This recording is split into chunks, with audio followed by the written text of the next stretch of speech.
Homélie du Père Gilbert Adam sur l'Évangile selon saint Matthieu, chapitre 28, versets 16 à 20. Les 11 disciples s'en allèrent en Galilée, à la montagne où Jésus leur avait ordonné de se rendre. Quand ils le virent, ils se prosternèrent, mais certains eurent des doutes. C'est un monde nouveau qui se crée doucement devant les yeux des apôtres. Ce monde de la résurrection œuvre à la conversion de chacun. Le temps d'une longue patience commence. Seule la douceur vaincra. Elle conciliera toute opposition intérieure et extérieure par la force de l'Esprit Saint. Jésus est avec nous, différemment.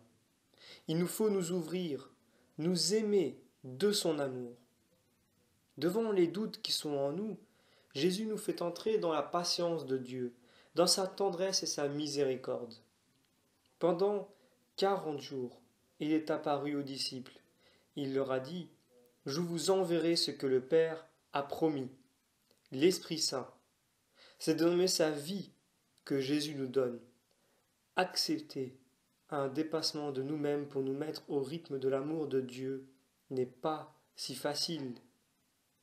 Mon Dieu, je crois, mais augmente ma foi.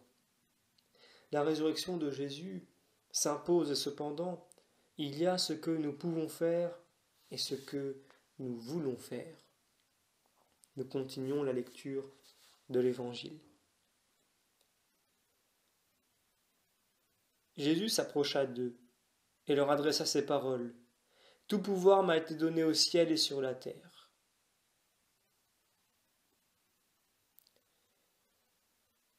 Jésus nous propose de redécouvrir notre appel en lui.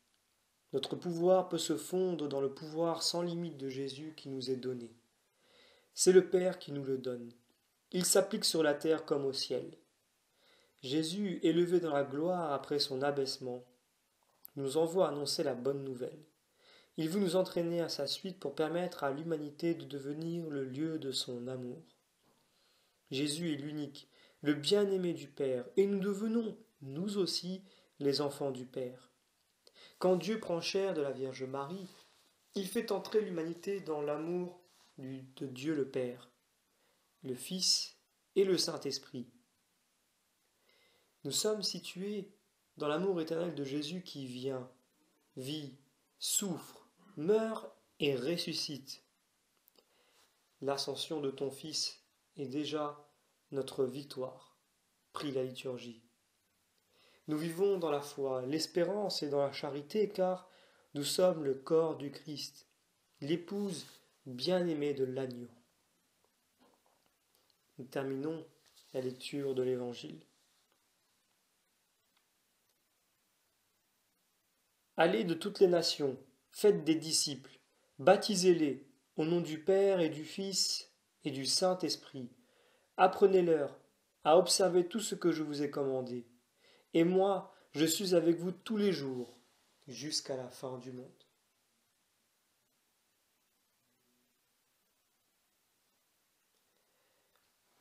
Nous voulons entrer dans la volonté de Jésus qui exprime son désir.